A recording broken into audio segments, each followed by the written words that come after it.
Good evening, and welcome back to the weird and the wonderful with Strange Bones. That's me. And I hope you're all ready for another delving into the supernatural and paranormal. And hopefully, this one's going to be a good one. So, where are we and what are we doing? Well, we've been following a theme, as you well know, going around the world and checking out various countries and cultures to see what they have to say about uh, ghosts and cryptids. Been a bit of a cold trip as well, goodness gracious, but we are managing. As we go along through, welcome to you all, and to start us off, remember that on this channel we have only one rule. Do be polite. As long as you are polite, you can agree or disagree with anything. You're welcome to comment as much as you like and give your opinions. It's always good to hear views thereon, and I do hope you enjoy. Now, we were last looking at America. We did Nebraska, and that was a lot of fun. There was quite a lot going there, but I've been saving the one for today for a while because I think that this promises to be a very good one. And our choice of place for today is a very large country and a very, very old country. It is the third largest country in the world. It is the country with the largest population in the world, and its history goes back millennia. Talking, of course, about China.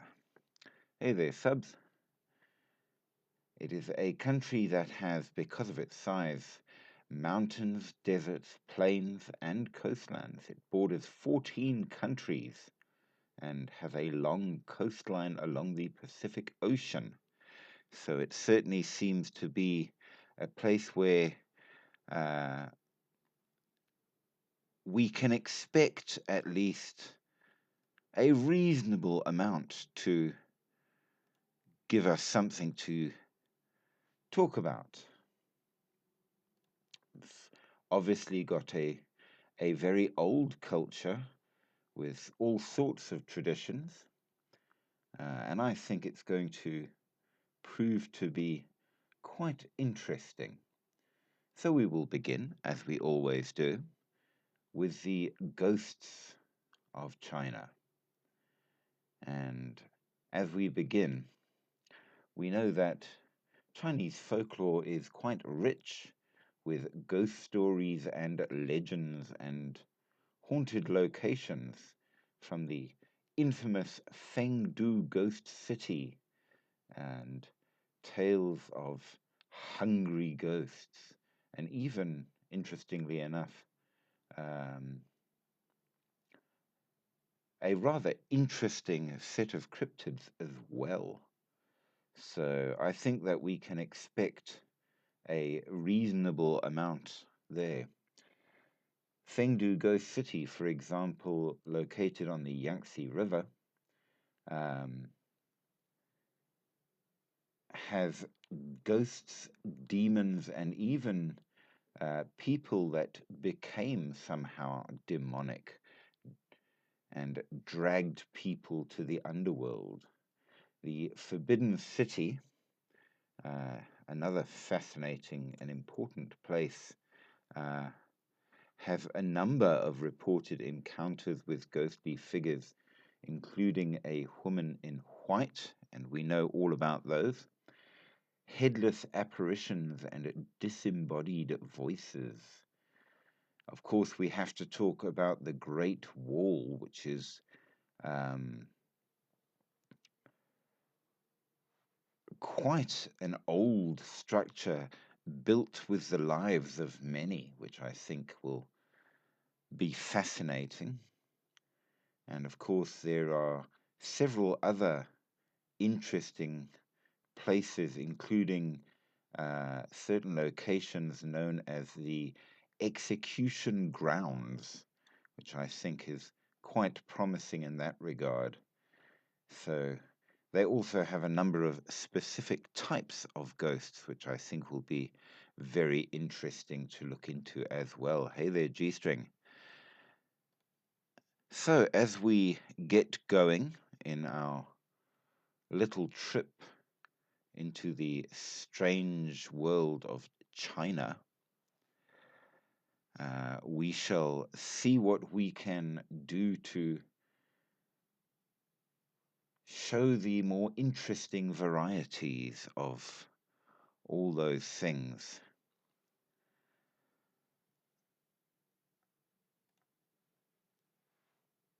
And where are we? We are there. Awesome. Remember, guys, we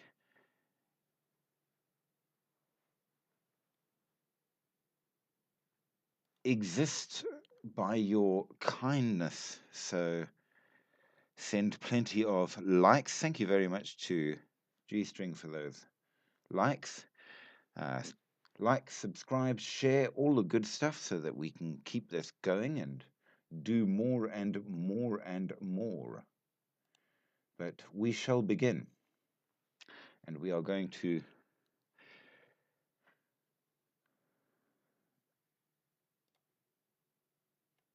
start ourselves off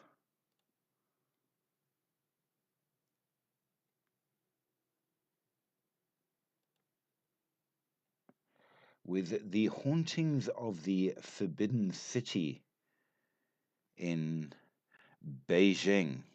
Much thanks to you for helping us out there, G String. I do appreciate.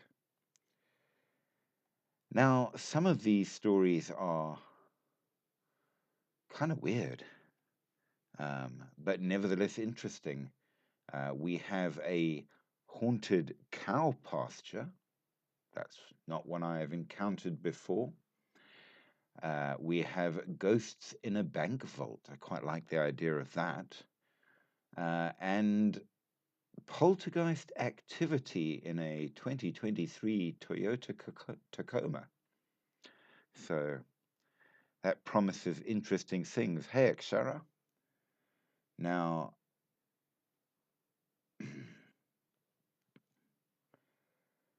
there's an interesting point that has been brought up, that you get three categories that seem to affect haunted places.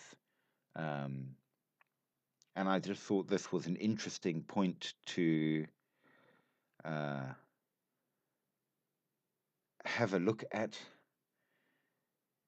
Whether or not the structure was, or the place was made by humans, hey Skulk, whether or not humans died there, and how old the place is, which I think are three very interesting points in that regard.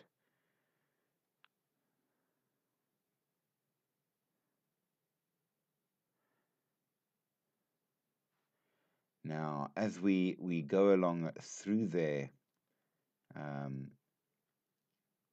we see that they do point out that certain places, especially with high amounts of people. What are we talking about? We are talking about ghosts and the supernatural. We are going to be talking about hauntings, and we go to different places around the world um, to see if we can find commonalities or uh, information as to whether or not we can decide for ourselves whether or not we think it is made up stuff or real.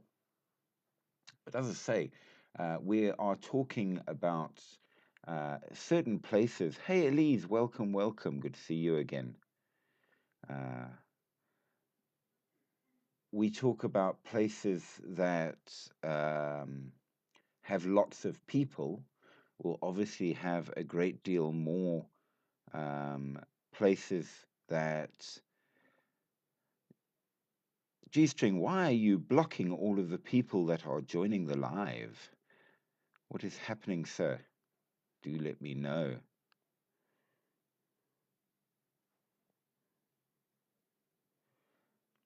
Where you get a lot more people, you're obviously going to also get a number of higher levels of people that die there, and therefore the more possibilities of ghosts. So that's one thing to consider. However, certain places not being built by people, they aren't buildings as such, but they may have a high quantity of people. Bank vaults, for example, are definitely built by people, but not a lot of people go into them, and therefore you don't expect them, at least, to be haunted. So we shall see how that goes. Now, the Forbidden City is a palace complex that used to house China's imperial family. It does fit all three of the criteria because it has plenty people, it was built by people, and it's over 600 years old. And there are, according to records, some pretty violent deaths, which some people believe makes a place far more likely to be haunted. And certainly, as we have gone round our varying places, it's absolutely true to say that as long as there's a very high emotional content, uh, that's more likely to cause a ghost. So, in terms of that, any kinds of murder or execution will absolutely bring about the right kind of scenario, but not necessarily. Um, it will certainly imply that a ghost could form. So we have that going for us. Now, it is also a place that nobody really lives there anymore. Roses and Light, welcome, and Omge, welcome, welcome. Good to see you guys on board. So we are discussing China, and we are delving into the Forbidden City. Now, the complex is actually enormous.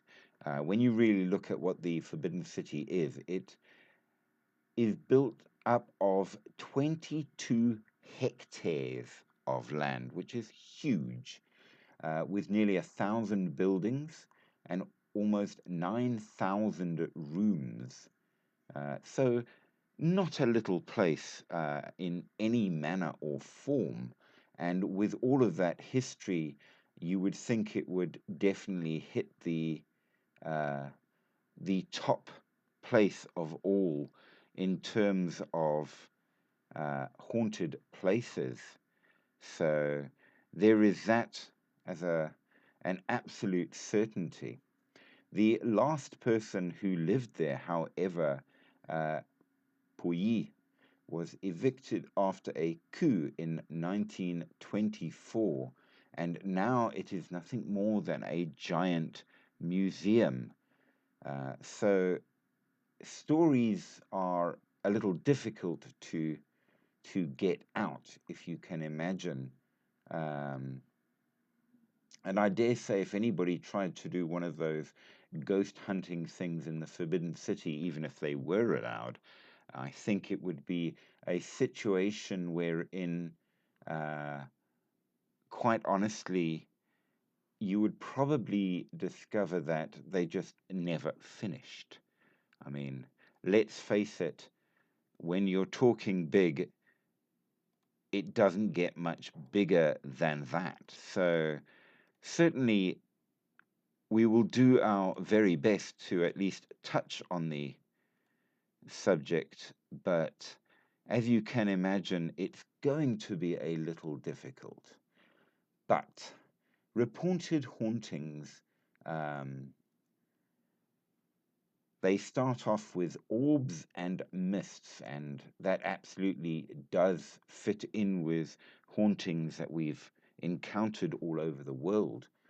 Orbs, it seems, are a kind of very low grade ghost that can't properly manifest. So it seems that straight off bat, there are a number of interesting uh, things out there.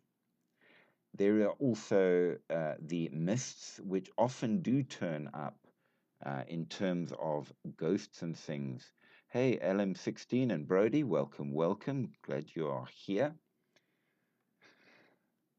Other things that are said to uh, be experienced, we know absolutely.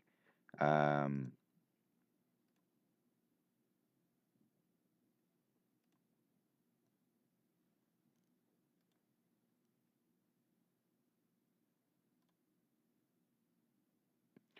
uh, we know that mists definitely fit to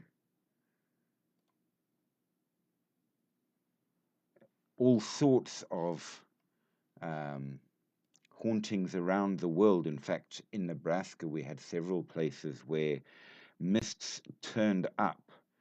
So, in that case, we absolutely did have issues. Yeah, everybody kept getting knocked off the live G string. Um, Sorry, man, we can't remove all of the people that are joining the live. Now, as we are progressing with this, um, they say that one of their interesting ones that they have, which is quite rare in terms of ghosts, you don't get very many ghost animals going around, but apparently there are quite a lot of ghost dogs that will interact with people, charging around and jumping at people and then disappearing right before impact. There are also the feeling of somebody touching you, hushed voices, particularly around the concubine quarters, uh, headless or gruesomely wounded apparitions dressed in clothing spanning varying centuries, phantom animal signs, um, flute music from the palace walls, disembodied footsteps in empty rooms, doors that open and close on their own, which really and truly is rather good. It's very much in line, of course, with all of the uh, hauntings that we have experienced. They also have a woman in white. Now, remember, we are in Asian culture, and Asian culture holds white to be connected to funeral rites and funeral situations with the dead and more. So a woman in white might have a slightly different meaning, hey Chang, in this culture than it does in Western culture. And I would imagine, seeing as ghosts, by and large, at least once, were people. Hey, Jake. Um, Chang, I'm good. I hope you are very good as well. Welcome, welcome. I would suspect that the culture definitely does matter in that regard. Now, those who have said that they have seen said woman in white say that they vanished before their eyes. Others say that she screamed and chased them, which I think that would definitely give you a little bit of a wiggle in your life. Um, One of the clearest stories we have from 1995, a guard at the Forbidden City was sitting in the guard's room when two colleagues burst into the room looking scared. The two both claimed to have seen a woman dressed in black walking away from them. The guards, realizing that um, nobody was supposed to be around, um, went after her. So they chased after the woman and they cornered her at a locked door and ordered her to turn around. And when she did so, she had no face. And the men dropped their flashlights and ran back to the guard room. The three guards, realizing they had to do something about this, of course, took their guns and returned to the location, only to find the flashlights on the floor still turned on, but the woman was nowhere to be found. Chang, we are not doing a game. We are talking about the supernatural and paranormal, as we do on All My Lives. And this one is about China. So we're looking at the ghosts and cryptids of China. And yeah, we're seeing what stories I was able to find uh, and put together. So hopefully you will enjoy. Now, the official stance, of course. Yes, Jake, good question. Very important question, and I will attend to you in a second because we need that answered. The official stance from the management of the Forbidden Palace is that all ghost stories are entirely unfounded and untrue. And utterly unrelated to anything supernatural, you are not allowed into the Forbidden City at night because, of course, there are no ghosts to see.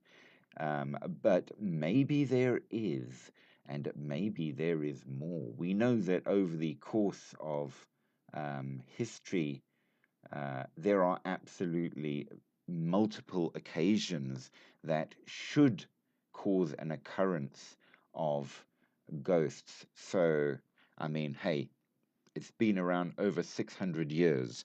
There's got to be something. So, yes, the official stories say no, but, well, maybe there is. So, now Jake brings up a very, very interesting sort of a point in this regard, because why is it only in the dark or at night? Now, if you have followed me from the beginning, you will know that actually there are occasions where ghosts do appear uh, in the daytime. However, I have to be honest with you and say that I'm what they would call a very, very skeptical believer. I think that 90% of ghost stories are a bit rubbish. I think people are very susceptible, especially when it's the middle of the night and they think they're on their own. But that doesn't mean I don't believe, quite the opposite. I just think that people are people, if that makes sense to you. So you have to certainly be a little bit careful and do a little bit of research. But here's a story about the Forbidden City, which a guy uh, reportedly went there with his cousin in 2006. It was off peak, so they had the luxury of enjoying the place with minimal crowds, which is always good if you want to go and check things out. And one of the few things we all noticed was that uh, the doors that go from room to room, all of the doors have these high steps that you have to step over. And this is all the doors in the private chambers. And it's basically like the architectural design. And jokingly, he said to the guide, well, right there, that's got to be the epitome of a tripping hazard if ever I saw one. And the guide didn't laugh. And he says, that is there because ghosts can't jump. So that way they're trapped and will not go to torment other people in the city. Now, they laughed because, come on, that's got to be silly. Don't ghosts go through walls anyway? They thought the guy was joking. However, here's a thought, whether or not it's true about ghosts not being able to cross that, the fact that they're there shows that people putting in the doors definitely thought that there were ghosts present. So they went home thereafter, having taken tons of photographs and enjoyed all of it. And I'm going to throw up behind me now, if you'll just give me a second, one of the pictures that they took. And you can make up your own mind in regards to whether or not you think this may or may not mean anything. It's certainly, at the very least, um, interesting. So let's pop it up behind me, and you can tell me what you think. Now, I don't know if you can see behind me, but right there, try that. What do you think? Is that a ghost? It appears, at the very least, to be a person with no head. And as we have said, there is that. What if it is only in their heads or random objects or the lighting? That is very possible, of course, and I think that in some cases that is indeed the case. But just in case you are wondering, Jake, you haven't been with us before, I will tell you that I used to be a monk, and I was for 9 years, and in fact, I worked with the official exorcist for KZN, and I saw a few things that there I can tell you for no amount of money were not just in your head or lighting. So there is something out there. What it is, of course, is another question entirely. Now, this particular photo that we have behind me um, actually made them really quite scared. It was taken in one of the hundreds of rooms occupied by the emperor's mistresses, uh, a fortress of just rooms and rooms and rooms. And quite clearly in the middle, he says, shows a silhouette of a disembodied headless individual in what appears to be some kind of a shawl. The feet are quite discernible. Um, he says that they never intended to take that picture, but nevertheless, it scared the hell out of them. So, yeah, I don't know. What do you think? Could it be? It might be. It might not be. But there you have the haunted city and its ghosts. Of course, you're talking about a country of 5,000 years of history, and um, over the course of its history, there have been huge amounts of conflict and all. Um, so, as you can imagine, it is without a doubt somewhere you're gonna get a lot of stuff right there. Um, so, and of course, there are a whole ton of deserted mansions and more. Hey, Jake, you joined in. Glad you are here, sir. So, what do you think? Was that photo real?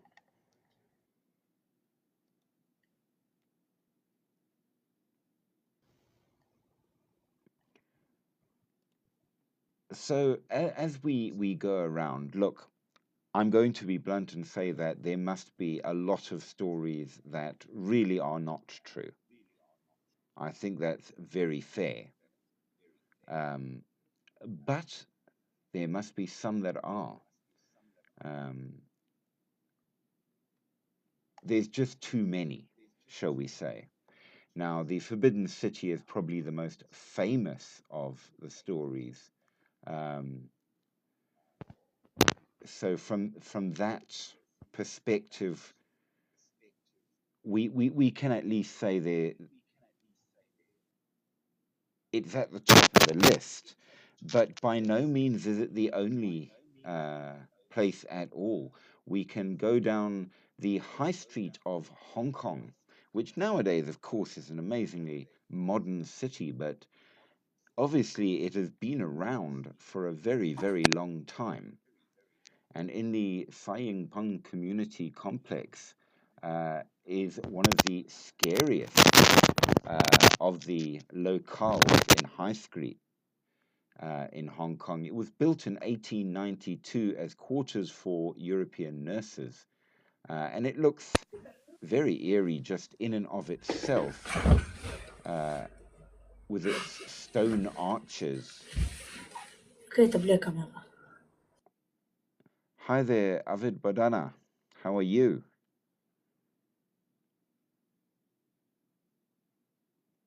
Well, welcome, welcome.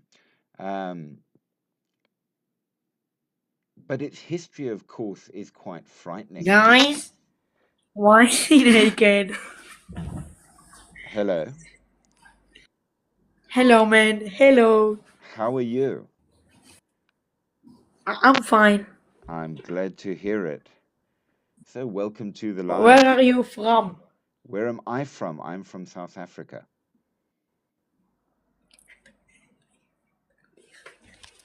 What? I can hear you. I say I'm from South Africa. Africa? Stop it. Okay, a little bit too much noise there. How's it, Bones? Long time no How about see. Kayan Ali, welcome, welcome, welcome. Glad to see you here, sir.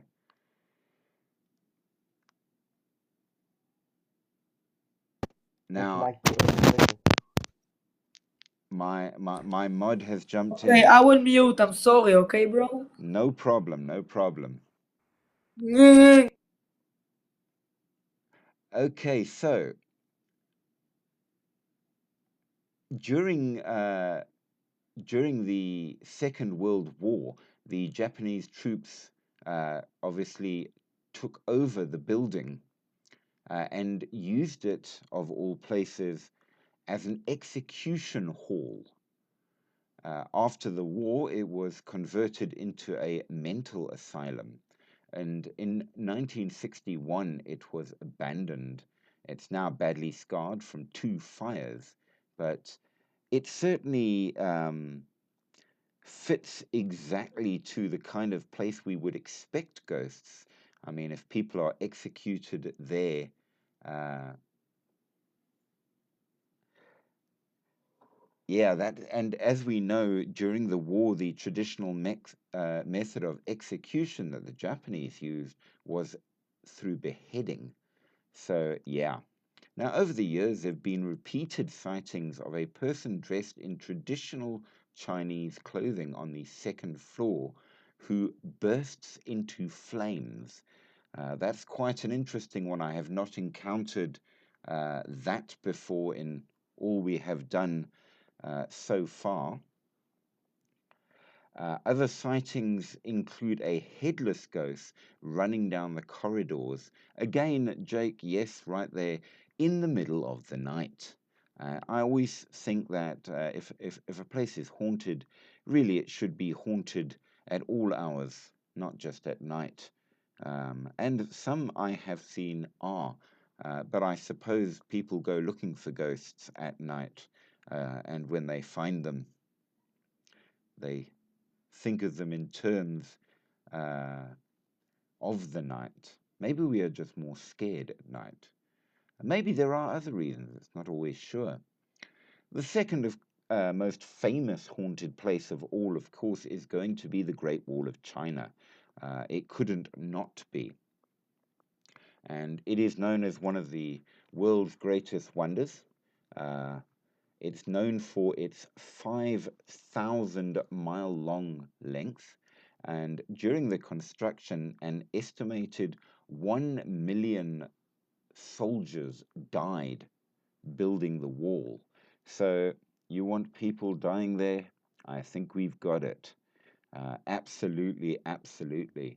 Now, in more recent times, visitors have claimed to have seen the ghosts of soldiers walking along the wall or hearing marching feet coming up behind them, turning around and finding nothing there. The northern part of the wall is known as the Wild Wall, and this is where the most amounts of ghosts are actually seen or heard. Apparently, many hikers have died on the Wild Wall from strange accidents, and some say they have joined the soldiers. Now, that doesn't surprise me in the least. Um, it's even become a theme in a number of movies I've seen where there are those buried under the walls. And back in the day, at least, it was fairly common if somebody died during building, you just buried them there. There were far less structures in place for such things as there are in the modern age. So I'm not surprised about that at all. And 1 million soldiers, yeah, that will definitely give you a ghost or two. The next interesting place is the Huangguang Huiguan Opera House. Um, Built in the early 1800s as a home for the poor and less fortunate, it's now an opera house and museum. It was built with very good intentions. Um, However, they made the critical error that we now know, having gone around quite a few countries around the world, that if you want to avoid hauntings, you must never, never make this mistake.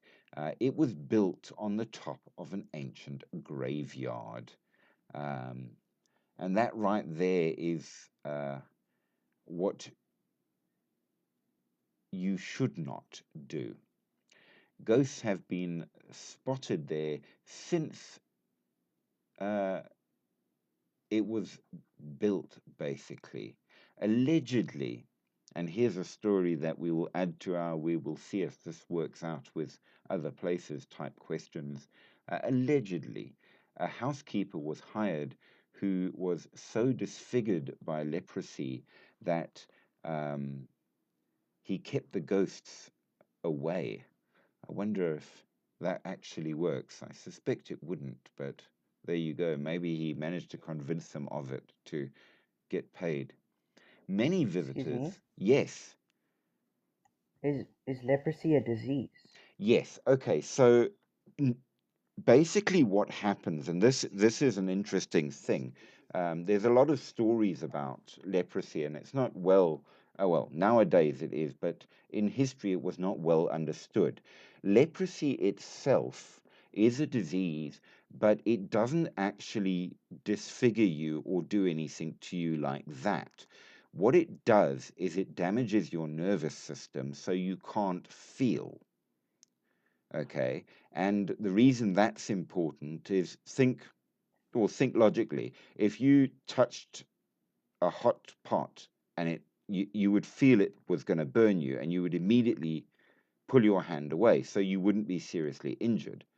With leprosy, you won't feel it. So injuries can be far, far more severe. And cumulative because you don't heal well. So leprosy is often linked to injury and disfigurement because of that, but it is in itself not a cause of it. So And in probably fact, in the story they removed the limbs. well, this guy who was hired as a housekeeper um, was disfigured because he had leprosy, though it wasn't necessarily the leprosy that disfigured him. As I say, you wouldn't know you were burning if you had leprosy because you couldn't feel it, and so the injuries tend to be far more severe, if that makes sense. Okay. So this guy supposedly was so ugly from his disfigurements that even the ghosts kept away. Not sure Why would about a that. ghost be scared of something? I don't know. That's a question. I suspect that it was a story he made up so that he could get a job, because people tend to be afraid of uh, people with leprosy and such, and it was probably very difficult for him to get any kind of work. And so he made a story up to ensure that he got work. So kudos for him being clever.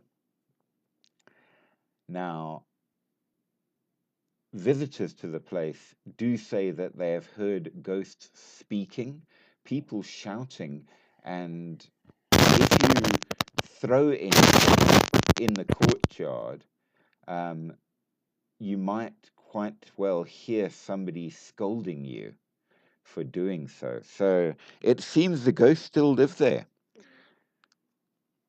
The next interesting place, of course, is going to be Beijing's Imperial Palace. And again, we're talking about a building that is over 600 years old. It was originally the imperial palace in both the Ming and Qing dynasties, and at the time it was common for people to be executed for betrayal or disobedience by the ruling family or emperor. So, plenty again of people executed, probably angrily or in a state of upset. So, again, as we said, for ghosts to appear, it seems at least you need a lot of emotion at the time of their death, and being executed would do it. Since the late 1940s, security guards at the place have reported seeing strange animals scurrying around, as well as a crying woman in white who walks the halls. So there you go. Still, again, it fits exactly to what we understand makes ghosts and what ghosts tend to do. So, well in line with what we've found in many other cultures and countries in the world. Um, the next interesting place is Prince Gong's mansion. Now, he was a notorious corrupt official of the Qing dynasty, He Shen, who owned the house and had a harem of 80 concubines. His only redemption was that he was devoted to his wife, um, though I dare say with 80 concubines, not that devoted. But he died of sorrow when her youngest son, no, she died of sorrow when her youngest son was killed fighting rebels. Um, Now, the mansion is said to be haunted by the ghost of this official's wife, and many of the official's former escorts. Late at night, Feng's cries can be heard echoing through the mansion, and security guards have reported seeing female ghosts in white in the garden, presumably some of the concubines. And it seems that, all in all, there wasn't much redemptive about He Shen, the um, official, at all, and far too many people died as a result. So, yeah, there you go. Now, the next interesting one is the tomb of General Yuan. Now, what I find very interesting about um, the tombs in these cases is that while ordinarily I would say that graveyards are the last place that should be haunted, we need to know that there are a number of exceptions, especially if it's a very, very old graveyard where people may well have been buried uh, prior to death for various reasons. And we know that, as with, for example, the Egyptian pyramids, when the pharaoh was sent on in death, he took his servants with him whether they liked it or not. So many of the old style tombs absolutely do have um, ghost situations with them. Now, General Yuan devoted his life to protecting the imperial family in the Ming dynasty, and the emperor, unfortunately, brought into malicious lies about him and had him executed by the very, very famous but awfully painful death of 1,000 cuts. And according to rumor, as he died, the general nevertheless vowed his soul would guard the emperor's family land. Upon hearing of the betrayal, Beijing residents were so angry that they literally ate the general's body, and his head, saved by one of his soldiers, was buried in the place is called Gaongshumen, where his family has held guard ever since. However, his ghost has been seen wandering there ever since, and some claim that his ghost goes around the area either to seek revenge or to guard the land. It's unclear which. But yeah, that's a fairly gruesome and awful story in and of itself, but definitely interesting. Next up to have a look at is Before we go there, yes. back on the graveyard, what if it's vibes? Because people feel something in certain areas, they get scared or tense. Well, Like for me, whenever I go to crowded places, I just get like nervous. I would say that when it comes to stories like these, okay, first of all, you're quite right, it can be. And I think it, by and large, would be a mix of things, that sometimes it's people's imaginations and sometimes it's not. However, when you find something that it's only the locals that say it, then I tend to think it's probably just a story, to, People can come yeah, visit. make interest in the place type thing. However, in a number of these particular reports, they are not from locals at all, but from visitors who went not expecting to see anything. And were surprised or scared as a result. So when you get outside people who don't know the history, then saying, yeah, but we saw this, what was it? Um, it gives more credence to the story, if that makes sense. But yes, you do raise a very good point. There are many occasions when I really do think it was invented to make the place seem better, but not always. Now, the next interesting place is called the Burma Inn. And many years ago, the then chef of this Beijing hotel caused the death of a guest by accidentally poisoning him. Stricken by guilt, the chef then committed suicide by stabbing himself to death, denying the guest or their family, I would assume, the chance of a proper trial. It is this guest that is said to wander the halls of the hotel searching for his killer. And here is a case in point, as he has been seen not only by people local to the area, but by visitors who have claimed to have seen him. So perhaps there is some truth in it. Hard to say. But nevertheless, Why don't they give like a description of it? say again. So a description of the ghost or Well, whatever's there. they say that it's somebody in a chef's uniform.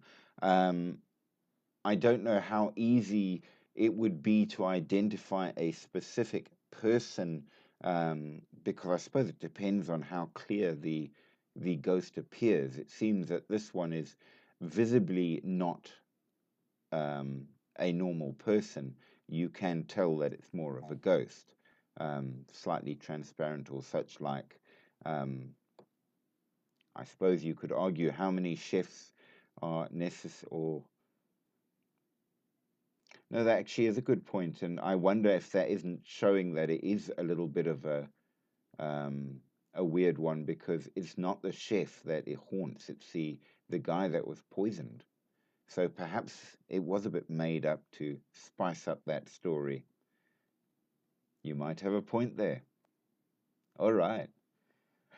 Well, then there is the Yanshan Fan Dian Hotel. Mountains to the northeast of Beijing, the city of Chengde, which has this hotel. It overlooks the famous Yangtze River, and it is said to be the haunting grounds of the Empress Dowager Cixi from the Qing dynasty. The Empress is said to watch over her former gardens, appearing at the end of the hallway on the 8th floor. The hotel is also said to be haunted by somebody wearing Western style clothing, also on that same floor. And it would be interesting as to why somebody in Western style clothing is in a hotel all the way in a small city in Beijing, but nevertheless, perhaps it shows that you do get modern ghosts as well, not just very, very, very old ones. Now, the next interesting place that Would we've you ever got like to is, visit? say again, Would you ever like to visit? very, very much so. I am personally not afraid of ghosts. I have seen a number of things which I think at least were ghosts. Um, I would say that it's probably very hard to be certain exactly what you're seeing in any such situation. And there are many arguments as to what it may or may not be, obviously. But it's what I would have thought, at least, is a ghost. Um, so, yeah, I enjoy that kind of thing. I've gone around and seen varying things.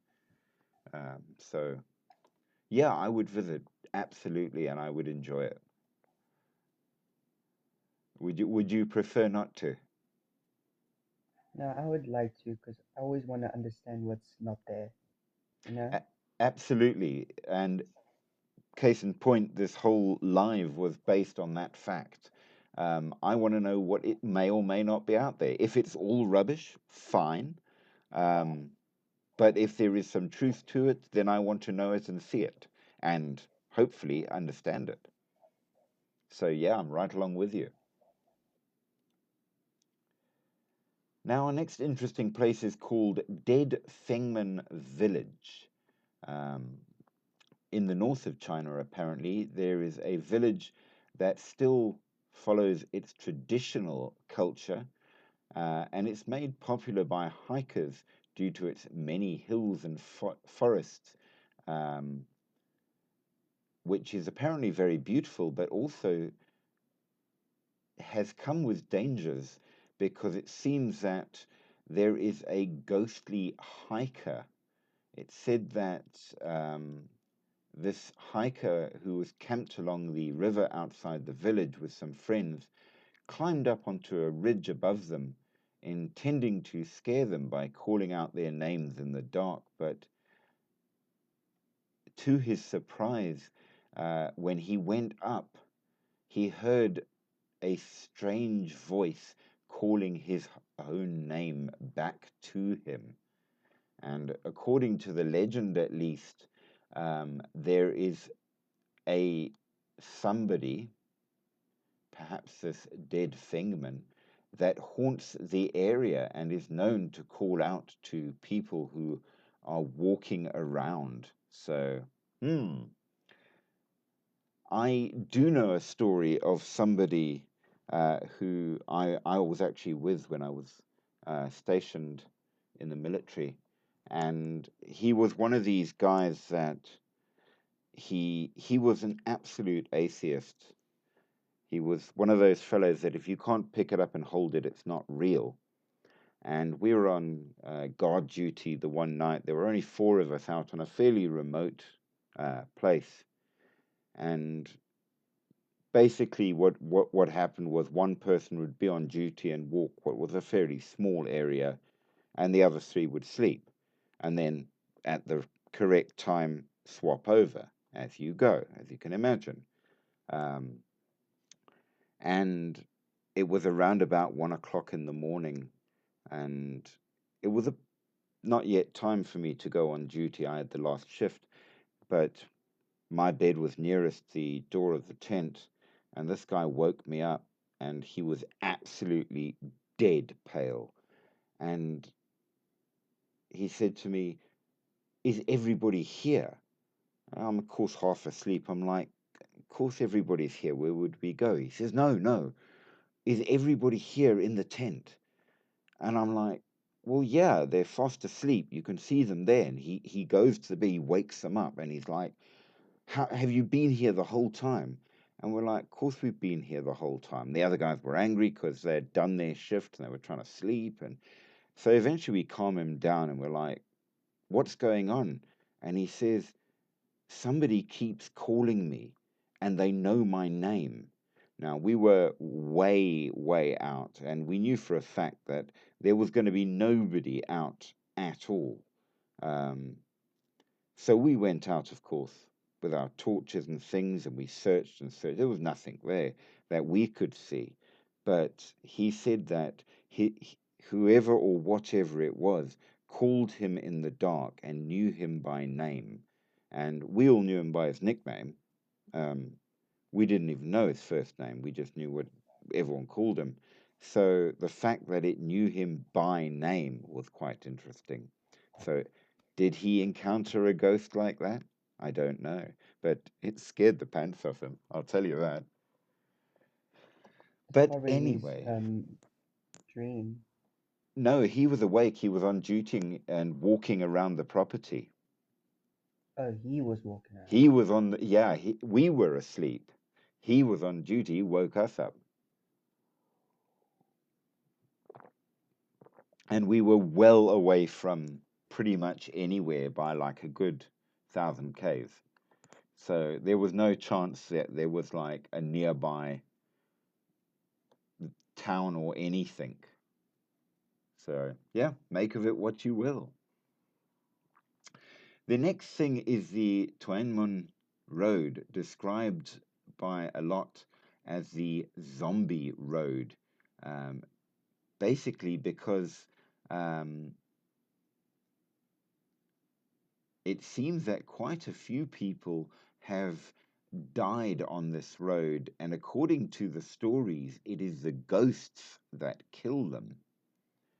The road connects two villages in Greater Hong Kong, and apparently it has been haunted for hundreds of years.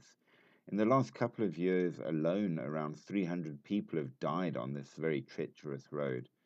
The accidents are said to be the results of drivers trying to avoid hitting people in the road that materialize out of nowhere and can not be found at all after the accident.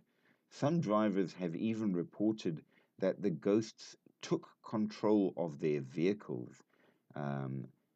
So they say that this is one of the most dangerous hauntings ever around. I would like to at least go and see that road, but it certainly does sound like it's a suitably dangerous one. In the last few years, over 300 deaths on the road.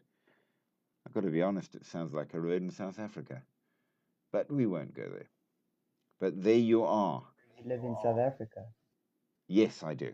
I'm a South African. So do I. Yes, we've got about, I would say, 30% of the people that join in on the channel are from South Africa, which is quite cool.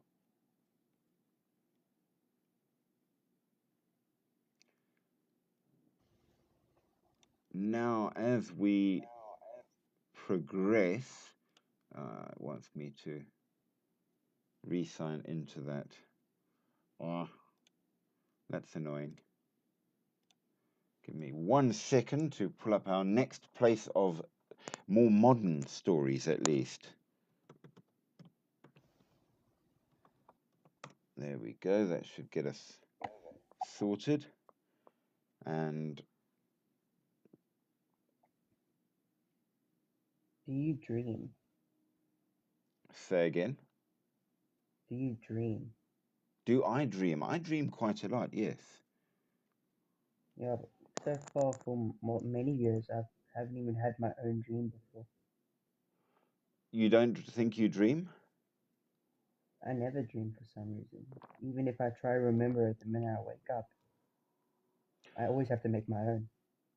That's interesting. They say that the amount you dream is a reflection on your personality type. Though I must admit, I don't know a great deal about that kind of thing.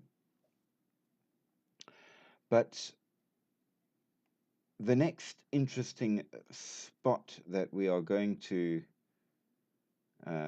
talk about is some of the older stories. So ghost stories, interestingly enough, were among the earliest written literature in ancient China, which perhaps is an unexpected thing, but maybe it shows something about people. They were certainly part of the oral tradition as well, even before writing developed during the Shang dynasty, which was around last in 1046 BCE, so really old. And they are, of course, popular right through to today. But now, in modern day China, ghosts only have the power to harm you if you believe in them. But in ancient China, it was believed that they could hurt you whether or not you believed. So there's a question. Do you have to believe in a ghost for it to be able to harm you? I don't know. That I doesn't would, really make sense, though. no, I would agree with you on that. I don't think that that should matter. If they're there, they're there. If it requires belief, then they're not necessarily there. But that's the state of affairs in China as such. Now, according to the original beliefs, if a person died, you then went across a bridge to the afterlife, and you were judged as worthy or unworthy, whether or not you were allowed um, to make the crossing. And if you make the crossing, you went into the equivalent of heaven. But if you weren't worthy, you fell off the bridge into the equivalent of hell. Uh, Standard sort of And what a if you story. don't believe in them? What if you don't believe in the ghosts? No, like heaven and hell. So what do you think they'll Well, do then? I suppose that's a question that would need to be answered from a theological perspective. Um, and I would imagine the simplest answer of all, um, assuming a given religion is true, which obviously we can neither confirm nor deny because I don't know anyone who has gone and come back. But once you get there and are judged, you will find out whether or not it's real very quickly. So perhaps that aspect at least doesn't matter on whether or not you believe. You will get it regardless. Do you So think those kinds of people become a ghost? They become the haunted. again, it depends. Certain cultures will say yes. Certain religions will say yes. Others will say no. It does depend on the religion. Um, in my experience of these things, what makes a ghost has got nothing to do with belief at all. Um, and perhaps this is a good thing in that if you're a decent person, you're a decent person whether you believe or not, and will be judged accordingly. Uh, the kind of people that become ghosts, usually it's a huge amount of emotion at the point of death. So a lot of sadness, a lot of anger, and a terrible need for vengeance. That's sort of required before somebody can become a ghost. If you die and you're like, well, I'm done, that's fine, you won't become a ghost. You will possibly go on to whatever is deserved according to your belief, but that's a different thing. Go on is what you will do, whereas ghosts have not gone on, and that's kind of the point. There has to be a strong reason for the person who died to want to stay in order for a ghost to form, which is why most of the time people just die and go wherever they go. They don't become ghosts. Make sense? I get it. Why do you think there's no ghosts in like modern areas, like households in cities? There's Well, always abandoned places.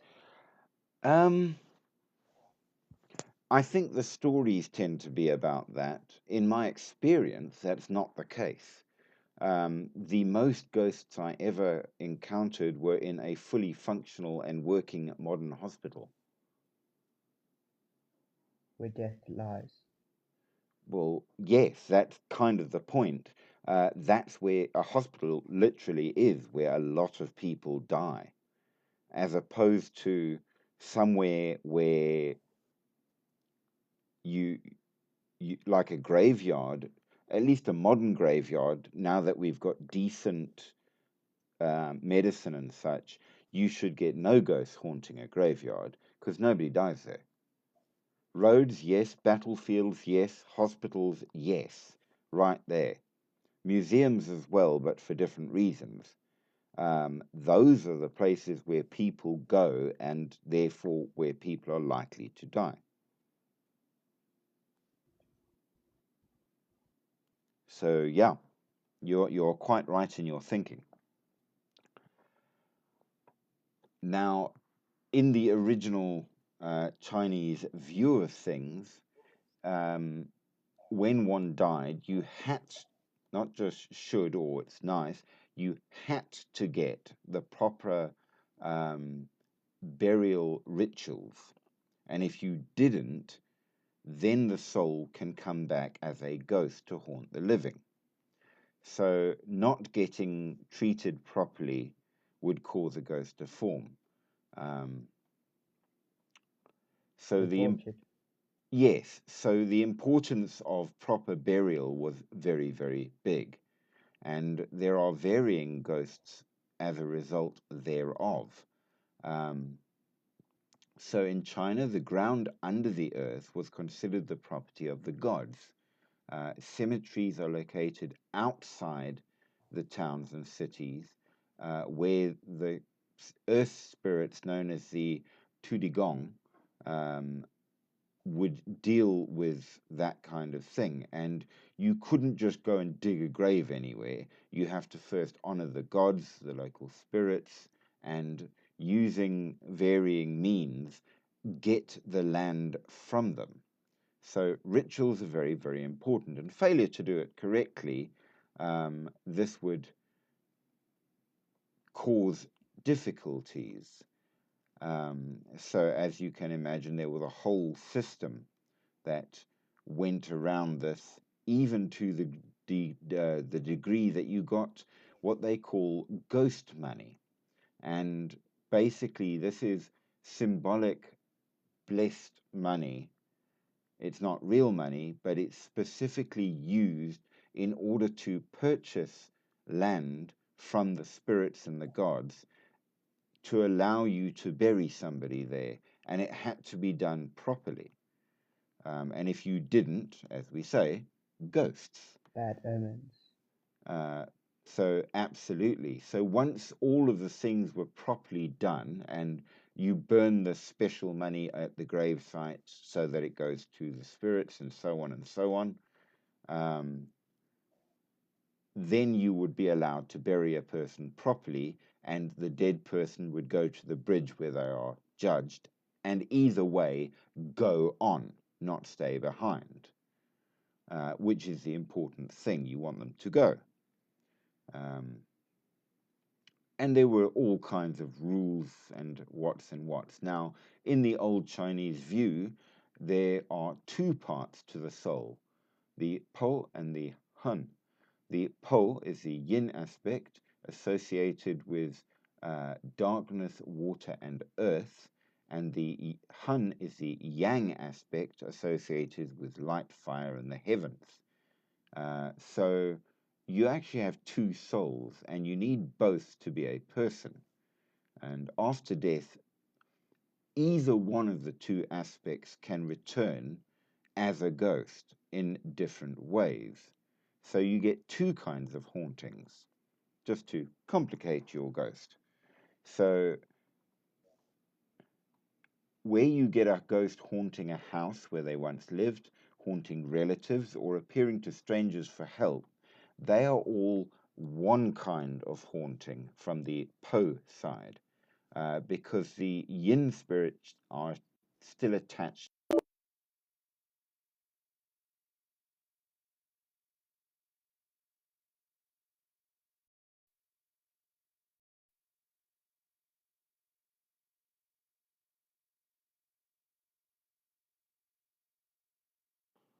Sorry about that. We had a brief dip in the power and it caused everything to freeze up. I hope that we are all back and are all sorted. Yep, there we go. Back we are.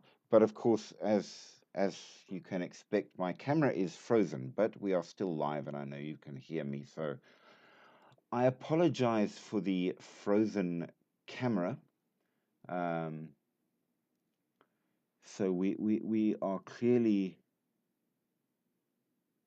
having an issue for whatever reason, but we shall keep this going and hopefully it will not drop again as it did.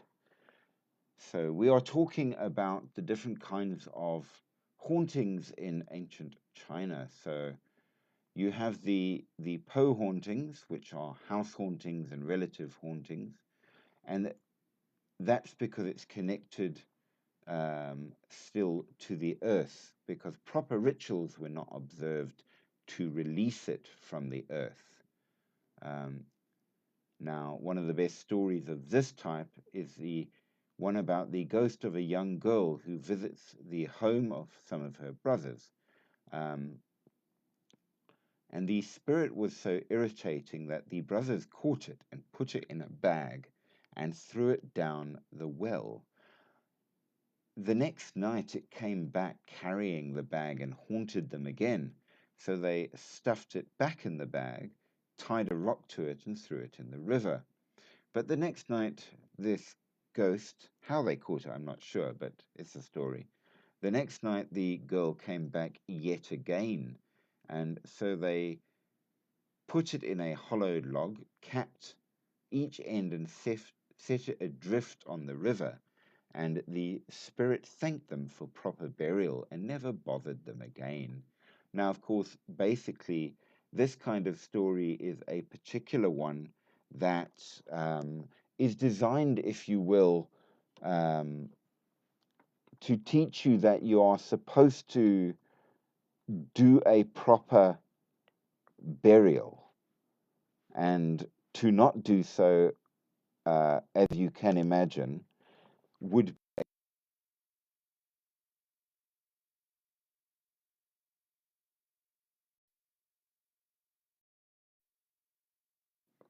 Sorry about that, guys. Again, this power surge through the computer for a 6. I do apologize for that. I see my camera is still not coming back, but nevertheless, we shall attempt to continue. I hope you can all still hear me. Jake, can you hear me?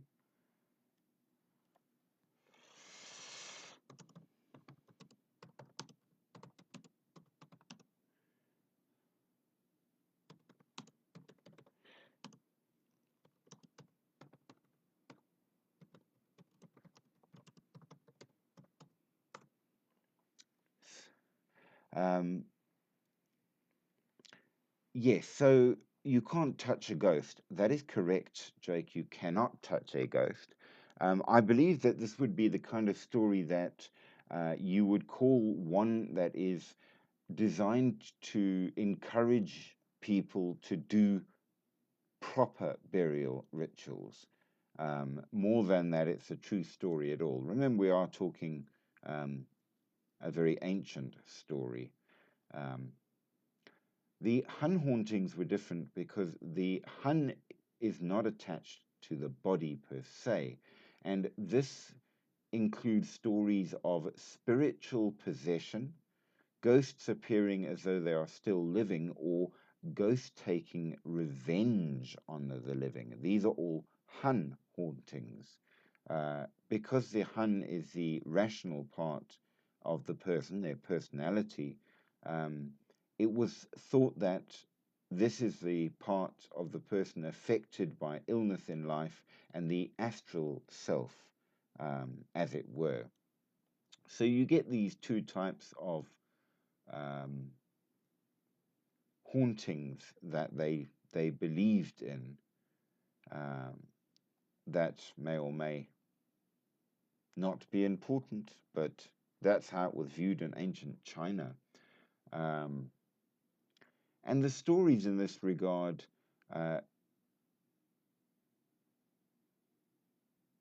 include such things as two friends who made a deal that whoever died first would come and tell the other what the afterlife looked like. And some months after the one died, the other heard a knock on his door and the voice of his friend asking to be let in. And when he did so, he was disturbed by the stench of a rotting corpse and found that his friend's spirit had possessed the body of somebody else that had died several days before, so that he could come back and talk to his friend, which is quite a creepy idea right there. But yeah, those are your types of ghosts. And it results, of course, in different specific ghosts in the belief. So varying reasons, if you will. Um, so your ghosts come back for different uh, reasons as well.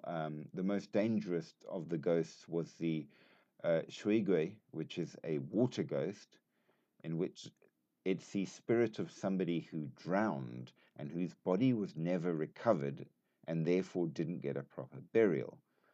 They haunted waters where they died and lured people in specifically to drown them. After the victim was dead, um, the water ghost can go on to the afterlife, whereas the victim takes their place and waits for the next one. Yes, exactly like that, Jake. Your That kind of possession of a body would be their version of a zombie, essentially. So your water ghosts uh, were very much a feared variety, and varying talismans and amulets were worn to protect one from such things. The next one, as you say, is the zombie style, the Jiangxi, which literally means stiff body, one that steals the breath from a person. Now we know in Chinese culture and philosophy, breath or qi is the vital energy and is very important. If you know anything about Kung Fu and such, uh, that's exactly an important thing. So a spirit that could steal a person's breath would be greatly feared. Um, Now, they say that a Jiangshi would continue to pursue a person to get this breath, but because they are already dead, they couldn't return to life. But they would keep trying, if nothing else. But it cannot move on. Now, interestingly, Jiangshi are also known as hopping ghosts.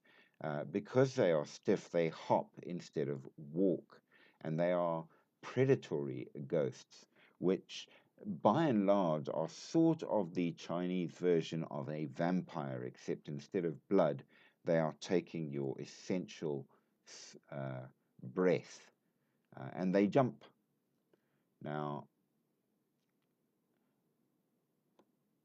this, of course, has quite an impact on Chinese culture uh, because you have the false front or shadow wall just in front of the front door of a Chinese house, which was designed to fool such ghosts. So architecture was affected by fear of such things, as you can imagine, and was very important in that regard. Um, Ghosts are also thought to only be able to travel in straight lines, and that's why roads in China, especially the old ones, are always curvy, so that ghosts cannot haunt them. Accidents on the roads in China are often thought to be caused by ghosts, and drivers will claim a ghost stepped in front of their car. And this, of course, as you can imagine, Jake, causes a lot of stories that are utterly untrue um, in that regard. It doesn't say that there aren't ghosts that cause this. We have seen that in other countries. Just that it's an excuse often used, and therefore there are a lot of other stories um, in that regard. And of course, along with all of this, um, there were varying reasons that things were done in order to hold off ghosts. Human beings are not the only creatures who have souls in old Chinese culture, though, and there are other things that can return to demand justice from beyond the grave, and that includes dogs, cats, and other animals as well. Um, there's a story of a man who was a bully who killed cats and dogs, and one day he was approached by two men who identified themselves as ghosts, claiming that a case had been made against him in the afterlife. and they said that he had been found guilty and he simply disappeared and was never seen again. So yes, pets, you've got to be kind to your pets in case they come back. The next interesting kind of ghost is the Nugwe, which is the spirit of a woman who was abused in life and generally murdered by her husband. She haunted the house or place where she was killed, seeking justice. And because of the anger and vengeance involved, they could physically affect. Well, no, it seems that in the old belief, a lot of animals had souls. But yes, dogs and cats especially. So the Nugui could act like a succubus and draw the Hun aspect from the soul of men, killing them. They would only ever frighten women, never harm them, but men they always tried to kill. So there you go. The next interesting one were the Guishen, which are nature demons, spirits of the earth. We have mentioned earth spirits before, but the Turigong, which are the good ones, the Guishen are not good. They are the malevolent ones and are evil. But far worse even than them were the Oni, the evil spirits who can possess a person. And they were seen to bring all sorts of troubles to any kind of a person. Now, the most famous type of ghost in China is the hungry ghost. And this came around in stories in the 1st century when Buddhism came to China. And it's thought that they actually came along with stories from India. Hungry ghosts are the spirits of people who always wanted more than they had, and being never grateful of what they had, they ultimately ended up demanding more even in death and couldn't find peace. They are generally depicted in art as people with enormous stomachs but tiny mouths to show that they could not fulfill themselves. They would appear asking for things from the living, and if you don't give them any, they can curse you, bringing disaster on your home and loved ones. They are probably the reason why many of the rituals involve giving spirit food. So in ancient China, they absolutely did fear the dead very much indeed. But let us move along a little bit more. We have done more than enough on the ghosts, and while there is a great deal more that could be talked about, we need to jump a little bit onwards and talk about the cryptids. And in China, we have a great deal of cryptids. We have the Yeren, which is the Chinese version of Bigfoot, the Shizi, a blood-sucking creature that resembles a blanket, as well as varying other creatures. So the Yeren is quite literally Bigfoot. Now, what's really, really interesting about this is it fits exactly the same description of Bigfoot in other countries and cultures elsewhere in the world. And the stories have been told about these creatures from way back, before any, like the modern age where if you wanted to, you can go to China, it's easy. Back in time when you couldn't do that. So there wouldn't have been influence from other cultures, yet the descriptions are identical. So the Yeti exists just as much in China as in any of the other places. Now, the Yeren, just to give you an idea, Yeren literally means wild man. They prefer remote mountainous regions, as we know that the Bigfoot generally does. They are described exactly the way Bigfoots are described. Large, half ape, half human type creatures, very hairy. And stories have gone back to 340 BC. So it's been told for a long time. They are savage, strong, and fast moving, and known to raid human settlements. Now, it's only in the modern age that any scientific interest has been given to these creatures, but these kind of legends have been around for centuries.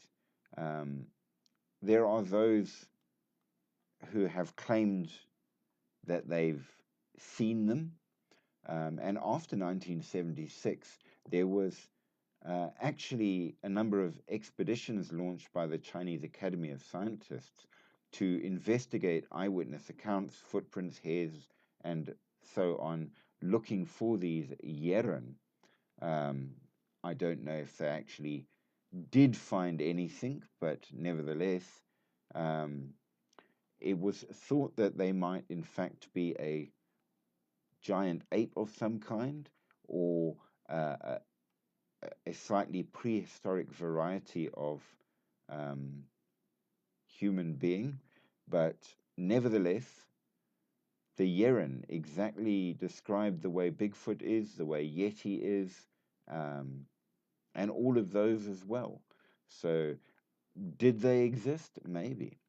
Do they exist now? We're not sure, but I can point you to stories going back to a lot of different cultures that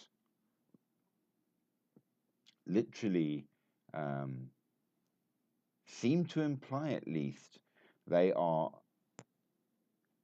over 2 feet, 2 meters tall, so over 6 foot, covered in a brownish hair over the body, a face reminiscent of both ape and human. Sometimes their hair can be blackish or reddish, distended eyes, long arms, and apparently it laughs when coming across a human. Pretty much a description that fits to the kind of Bigfoot that you would expect. So maybe the Yeren were indeed real. Hard to say. But given that they are seen in so many other cultures, you start wondering if maybe there isn't some truth to the stories at the very least. So, yes. The next are the Shiji, which is your blood-sucking cryptid. And here's the other interesting thing, because in Chile and Argentina, they have the Cuero, which fits exactly to the same kind of description. And you sort of wonder how people on the other side of the world manage to get the same kind of story. Now, the descriptions given essentially are that it is a flattened creature thought to resemble like a mat or blanket. Its size ranges from 13 inches wide to about 6'6" square, reddish in color, and covered in a sort of fuzzyish fur or possibly moss, with small eyes and possibly wing-like appendages in some stories, which fits almost exactly to the description given of the Chilean creature, which also sucks blood. The ventral surface is covered in sharp suckers and is alleged to suck the blood from humans or animals. It's found, just as in the Chilean version, around rivers, estuaries, and water-filled depressions, but it can move on land. Now, there are a number of stories of people that have seen this, starting in the 9th century, where Duan Zhangxi describes this animal, that, according to his account, a fisherman was attacked by this animal, and the fisherman died apparently from blood loss shortly after the attack. Other stories have popped up along through history until we get to 1771, where again it was seen and described the same way.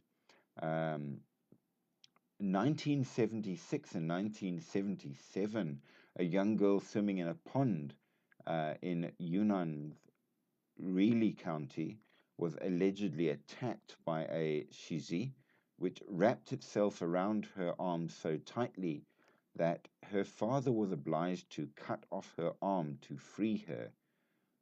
Some weeks later, a floating shadow seized a man swimming in the same pool, prompting the locals to drain the pool out.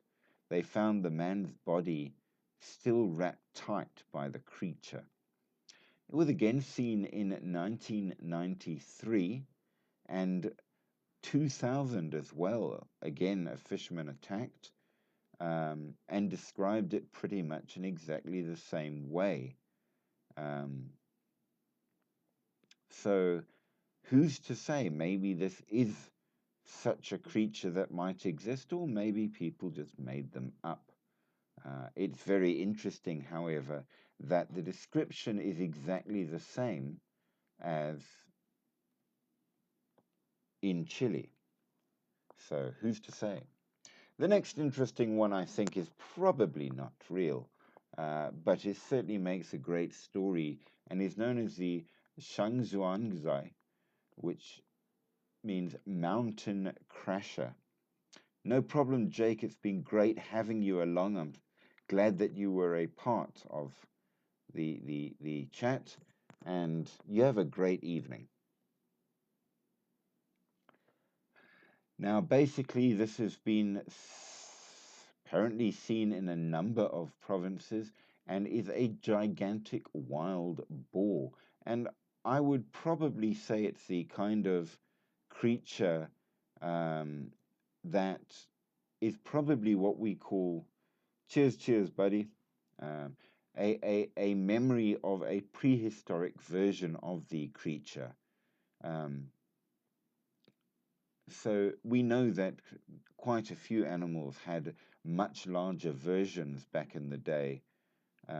So yeah, a very, very large boar is not outside of belief at all. So why not? Why not? And stories grow with the telling, so yep, sure. The next interesting creature appears to be an animal which may or may not exist, and again, it fits to the idea of a prehistoric creature. And in fact, one researcher said it was probably a living Calicothea. It's called the Mo, and it is a large cryptid resembling a bear in certain respects, that can bash things quite easily. What might it be? Well, it could well be a prehistoric creature that people remember from the past and perhaps saw before it died out. So again, no surprises with that one.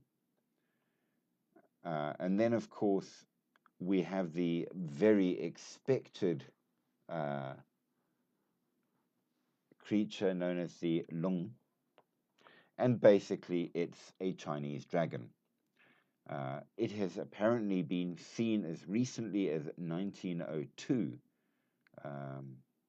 in the Heilongjiang province, Could it exist? Well, we've had there's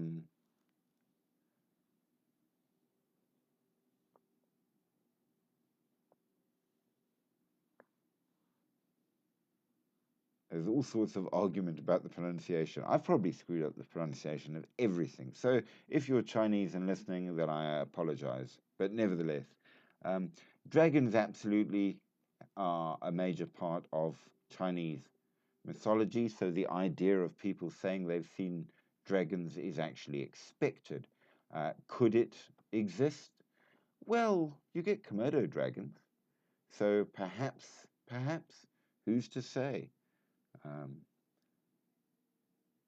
I think that by and large there are a great many creatures that no longer exist that could have.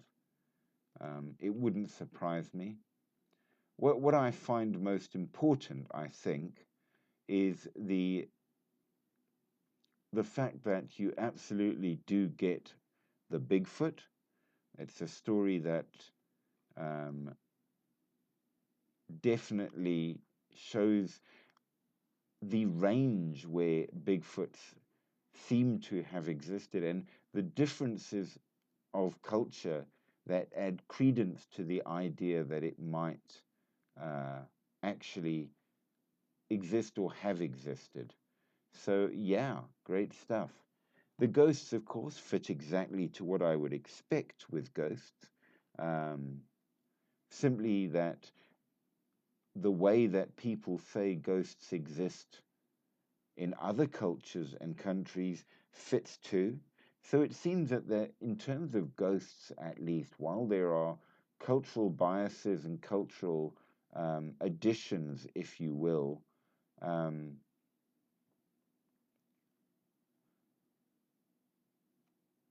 nevertheless, it's clear that you're talking about the same thing with the same sort of rules, as it were, which seems to imply then that ghosts really do exist. And in that case, while I think many stories are probably made up or at least sensationalized a bit, there's some truth to it. And perhaps it's something worthy of either study or, at the very least, an attempt to understand. So yeah, in that terms of things, you tell me, what do you think? Could they be real? Might they not be real? Hard to say.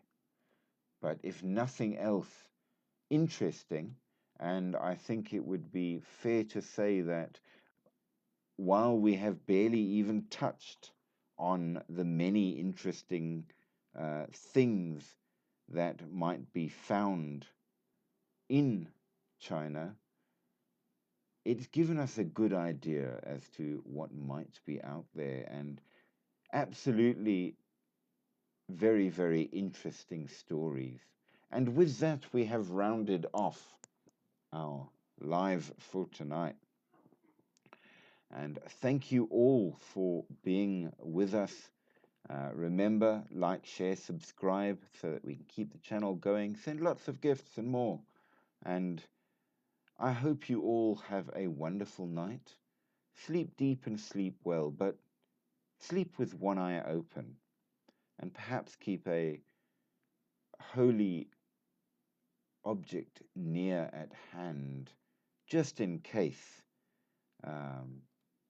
Because sometimes those things that go bump in the night might very well go bump for you.